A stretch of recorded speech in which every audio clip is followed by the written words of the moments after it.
வக்கீல் அல்ல. அவர் போனால் சம்பாதிக்கக்கூடிய வக்கீல். ஒரு நாளைக்கு போனால் வந்தால் 10,000, 20,000, 1 லட்சம், 1/2 லட்சம் என்று வாங்கக்கூடிய வக்கீல். ஆனால் அவ்வளவு தொழிலையும் ஒதுக்கி வைத்துவிட்டு இந்த மாநாட்டு பணியிலே அவர் ஈடுபட்டிருப்பதை பார்த்து நான் பெருமைப்படுகிறேன், பாராட்டுகிறேன். இளங்கோ அவர்களே, உங்களுக்கு கழகத்தில் ஏற்பட்ட ஈடுபாட்டை பார்த்து நான் பெருமைப்படுகிறேன். இவ்வளவு பெரிய மாநாட்டுக்கு இளங்கோவுக்கு உறுதுணையாக பல நண்பர்கள் இந்த மாநாட்டிலே நிர்வாக ரீதியாக பலர் இருக்கிறார்கள். நம்முடைய கிரிராஜன், தாமரை செல்வன், ஆர் இளங்கோ, பாரதி போன்ற நண்பர்கள் எல்லாம் விடுதலை, என்ஆர் இளங்கோ, கே தண்டபாணி, அருள்மொழி, மணிராஜ் போன்றவர்கள் எல்லாம் இவருக்கு உறுதுணையாக இருந்திருக்கிறார்கள். எல்லா மாவட்டத்திலும் இருக்கக்கூடிய சட்டத்துறையினுடைய செயலாளர்கள், அதில் பங்கு பெற்றவர்கள் அனைவரையும் நான் பாராட்ட கடமைப்பட்டிருக்கிறேன். இந்த மாநாட்டில் நம்முடைய அமைச்சர் பெருமக்கள் எல்லாம் கலந்து கொண்டிருக்கிறார்கள். அவர் ஒரு வக்கீல் தான், ஆனால் சண்டே கோர்ட் வாயில் இருந்த, ஆனால் கோர்ட்டுக்கே போகாதவர். அவர் கேஸுக்கு மட்டும் போயிட்டு வருவார். அவர் வக்கீல். நம்முடைய சட்டத்துறை அமைச்சர் அவரும் அப்படித்தான். அவரும் அதிகமாக கோர்ட்டுக்கு போகாதவர். பேசுகிற நான் எப்படி என்று கேட்டால் நான் அதை விட பூஜ்யம்.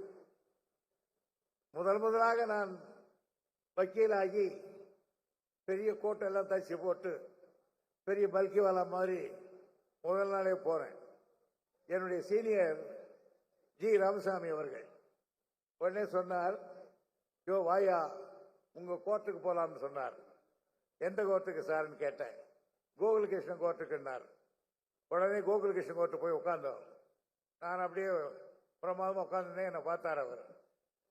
திடீர்னு எங்க சீனியர் என்ன சொன்னாரு, நான் போறேன், ரூம்ல இருக்கேன், இந்த நம்பரை கூப்பிடுவான் அந்த டவாலி, உயிஸ் அப்பேரிங் ஃபார் கவர்மெண்ட் சைடு கேட்பாங்க, நீ எழுந்து நில்லு, நான் மை செல்ஃப்னு சொல்லுறேன்.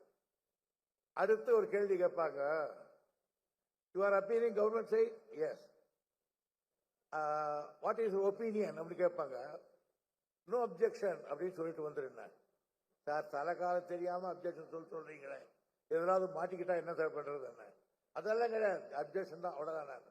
சரி, நான் கோகுல எழுது நின்று what is opinion, no objection. அவர் திருப்பி கேட்டாரு, are you appearing government side? Yes. You are saying no objection? Yes. Why are you saying like that? My senior told me like that, sir. Where is your senior now? He's in chamber now. Go and bring him now. அங்க போன என்ன சொல்லிட்டே ஒதுக்கலாம் வாங்க சாருங்க. 1/2 மணி நேரம் பேசி வாங்கன்னு வாங்கிட்டேன் கோகர். உடனே போகும்போது அந்த டவாலி கிட்ட கூட்டு துறைமுனை ராத்திரி வீட்டுக்கு வர சொல்றாரு. நான் வீட்டுக்கு போனேன். என்ன அங்க போய் சேர்ந்து இருக்கிறேன்னாரு. சார், நான் நடராஜன் கிட்ட தான் போய் வைக்கலாம் பார்த்தேன், முரசொலி மாறன் கொண்டு போய் இங்க விட்டுட்டாரு அப்படின்னு. அவர் 2வது வேற. அப்போ நாமளே பூரா அல்காபட் சீரீஸ் தான் நமக்கு மொத்த வேதம். லாக்காலேஜ் படிக்கிறவங்களுக்கெல்லாம் அதுதான் மெயின். அவர் போன உடனே பாசனுடைய புத்தகத்தை தூக்கி கொடுத்து ஆர்டிகல் 32, 226 இது ரெண்டையும் படிச்சு ஒரு நோட் போட்டுனார். சார், அலகாபாத்திலேயே பாதி மார்க் வாங்கணும் பண்ண சொல்லிக்கலாம். ஆனால் இருந்தாலும் கொஞ்சம் 1 வருஷ காலம் ஓடிட்டு பிறகு நானே பிராக்டிஸ் பண்ணக்கூடிய அளவுக்கு வரும்பொழுது எம்எல்ஏ ஆனோம். எம்எல்ஏ வந்ததுக்கு அதுக்கு பிறகு இதில் தொழிலை ஈடுபட்டு விட்டோம். ஆனால் நீங்கள் மற்ற வக்கீலாக போகிறவர்கள் பிராக்டிஸ் பண்ணுகிற பொழுது அதில் ஒரு சின்சியராக இருந்தால் மிக வெற்றி பெற முடியும்.